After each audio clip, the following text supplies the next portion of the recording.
de todo esto desde que sé hasta que no sé, yo veo que antes yo creía que era una tara lo que tenía, ¿no? Y ahora, pues quizás los científicos, los especialistas, ven que es como una especie de don, ¿no? Que los artistas desde el siglo XVIII, Baudelaire, Rimbaud, Scriabin, Kandinsky, ¿no?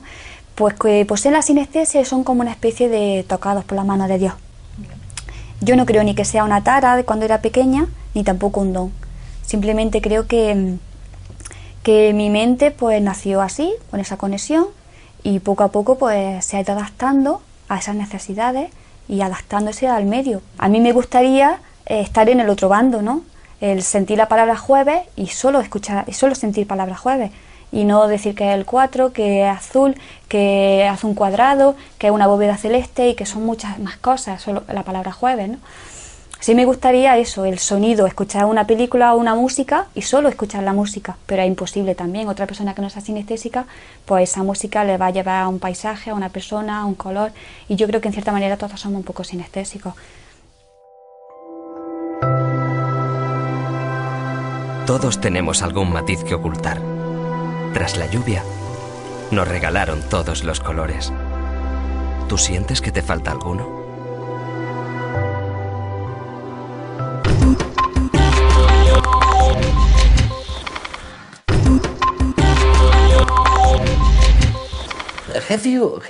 Y mientras investigabas, ¿has pensado alguna vez que podría haber más de 5 sentidos? De los 5 sentidos tradicionales, quiero decir. Sí, hay más de 5 sentidos básicos. Los hay. Los hay. Por ejemplo, la vibración, la temperatura y cosas así también se incluyen entre los sentidos. Pero lo que ocurre es que incluso dentro de cada sentido hay muchos subgrupos. Pongamos el caso de la visión. Dentro tenemos el color, el movimiento, los bordes. Tenemos todo tipo de cosas, incluso dentro de un mismo sentido. Por ejemplo, una de las formas de sinestesia más comunes implica que el ver una letra o un número desencadene una experiencia de color. Para uno de estos sinestésicos, la letra M podría ser azul, y la G podría ser amarilla, y la P podría ser naranja. Es distinto para cada persona, pero el quid de la cuestión es que todo esto se produce en relación con la visión. Incluso en un sentido único, podemos tener esta mezcla donde las letras activan colores. ¿Y cuál es la diferencia entonces entre esta mezcla de sentidos y las alucinaciones, la pura alucinación? Me he dado cuenta de que la gente... Bueno, colaboré con alguien hace mucho tiempo que tenía miedo de reconocer que era sinestésico, porque pensaba que la gente le diría que estaba alucinando, ¿no? Que tenía alucinaciones como los esquizofrénicos. Sí, es una pregunta importante. Resulta que la sinestesia es distinta de la alucinación porque en esta última crees en algo que está realmente ahí y puede bloquear tu visión. Pero con la sinestesia sabes que es interno. Cuando ves el número 8, hay una experiencia de color, pero sabes que solo es interno, en el ojo de tu mente. Así que no es lo mismo que la alucinación. Si un sinestésico lee el periódico, te puede decir, ah, sí, las letras son negras. No le cabe la menor duda de que las letras son negras, pero en su mente al mismo tiempo vive una experiencia de color. O sea que ellos mezclan. Quiero decir, el hecho de que vea colores de una forma no le impide ver la realidad, ¿no?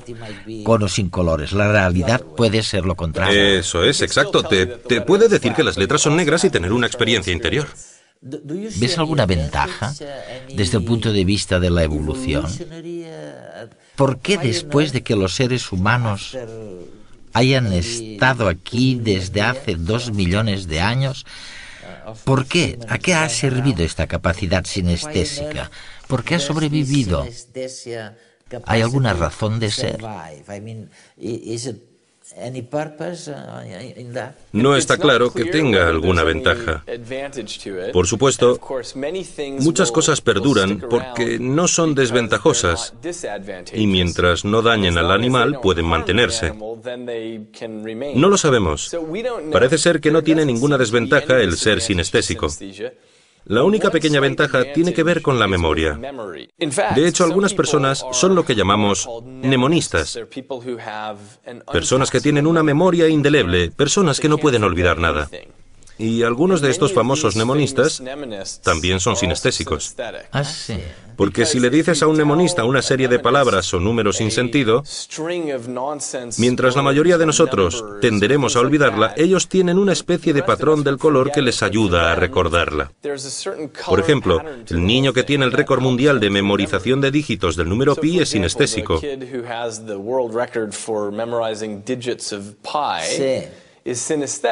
Con los números, recuerda colores y paisajes, colores y formas. Para la mayoría de músicos, el pentagrama, las notas, forman parte de un lenguaje sonoro. En esos signos son capaces de leer melodías. Pero para algunos, además, contienen colores y formas geométricas, incluso paisajes, que les ayudan a encajar cada compás como si fuera una pieza de un puzzle. A lo largo de la historia, ha habido muchos artistas que se han valido de su sinestesia para mejorar sus procesos creativos, como el músico de jazz Miles Davis o el pintor ruso Vasily Kandinsky, que decía que podía pintar sinfonías. Mentes como la de estos artistas pueden albergar la clave que necesitan los neurocientíficos para entender cómo funciona el sistema de aprendizaje del cerebro. La cuestión es saber si todos nacemos con esas habilidades y si se pueden estimular. Y eso es lo que investiga un grupo de psicólogos de la Universidad de Granada. Analizan las relaciones que establecen los sinestésicos entre conceptos. Y es que entender cómo generan esas representaciones mentales puede ayudarnos a aplicar mecanismos para aprender de forma más rápida y clara. También pueden contener la clave para comprender la mente de los autistas. Los científicos creen que el problema radica en sus neuronas espejo, un grupo de células nerviosas situadas en el córtex premotor, la zona del cerebro que planifica el movimiento. Estas neuronas tienen varias funciones. Se activan cuando observamos gestos de otras personas y los almacenan para después repetirlos. También tienen un papel clave en nuestra forma de comunicarnos y relacionarnos. Nos llevan a comprender las expresiones de quienes nos rodean. Esas neuronas espejo podrían ser las responsables de que los sinestésicos asignen un color a cada persona. Tenemos un caso, el caso de Rubén, una persona que parece enfermiza o débil, lo ve como un verde, que él define verde asco. Una persona atractiva, energética, la ve rojo. Entonces, la pregunta exacta es esa aura sinestésica, ¿con qué está relacionada? Lo estamos viendo a nivel también anatómico, ¿no? A nivel de localización. Y hay como tres posibilidades. Como, al fin y al cabo, si yo veo una persona, me fijo mucho en su cara, la expresión de la cara. Las caras se procesan en el lóbulo temporal, ¿de acuerdo? Pero al mismo tiempo, al ver a la persona, también detecto una emoción. Las emociones se procesan y se viven pues, a un nivel pues, límbico, ¿no? La amígdala, la zona límbica. Nosotros hemos estado comprobando y hemos visto que en cambio la aura sinestésica no tiene tanto que ver ni con un área, ni con la otra. Parece que tiene más que ver, nuestros resultados preliminares muestran que tiene más que ver con los neuronas espejo. Realmente, ¿dónde se produce esa aura sinestésica? Ese color que procede de cómo percibe una persona. Creemos que tiene que ver con esas neuronas espejo.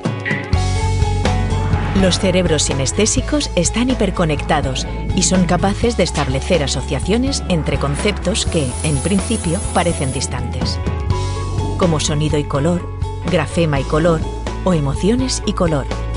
Y de entre todas las percepciones sinestésicas, el color es la más común. Nosotros creemos que quizá a la base de que eso sea así es el hecho de que el módulo del color, la percepción del color, es algo filogenéticamente más moderno que la percepción sin color. Es decir, si tú haces a través de las especies, pues las especies más evolucionadas son las que tienen una percepción de color. Y bueno, algunos estudios muestran que el color es como algo adquirido en la evolución del sistema perceptivo de una forma tardía. Es decir, el módulo del color es algo que se ha filogenéticamente se ha incorporado a la modularización cerebral más tarde que otros tipos de atributos.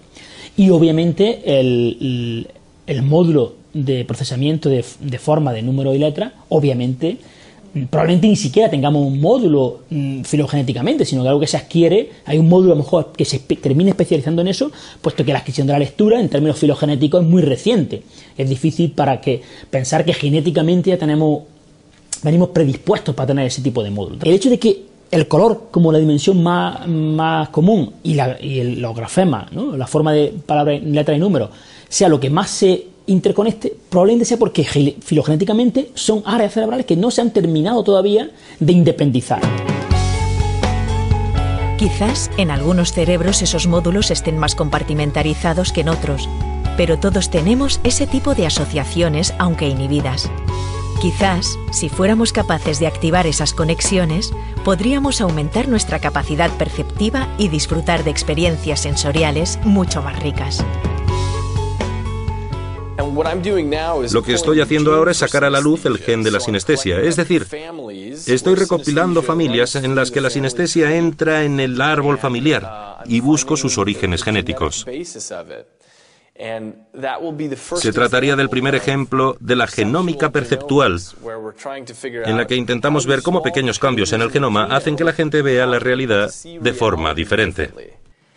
Y esto es fantástico, ¿no? Porque realmente hasta ahora lo que nos habían dicho es que la constitución genética, un gen en particular o varios genes agrupados, decidían la manera en que mi cabello crecía, o mi nariz si era más grande o más pequeña, o si yo era más alto o tenía más peso de lo normal. Pero nunca habíamos pensado que los genes, que la constitución genética, la heredada, también decidía, influía sobre la percepción que tenemos del mundo. Y bueno, por eso somos tan distintos los unos de los otros. De hecho, es casi un milagro que no esté todo mezclado y desordenado, ¿no? Sí, es cierto, aunque resulta que incluso en los cerebros normales ya hay mucha mezcla. Todos estamos muy influidos por lo que oímos, lo que vemos. Todo tiende a comunicarse por debajo de la conciencia. Por ejemplo, digamos que te he dicho que hay una tribu en Papúa Nueva Guinea y que acabamos de descubrir que tienen dos formas. Una de ellas se parece a esto, y la otra a esto, muy lisa. Y te digo que una se llama Kiki y la otra se llama Buba. ¿Cuál crees que se llama Kiki? La más complicada. Sí, la complicada, puntiaguda. Y de hecho, si te hubiese preguntado cuál es Buba, me hubieses dicho que la redonda y blanda, ¿verdad?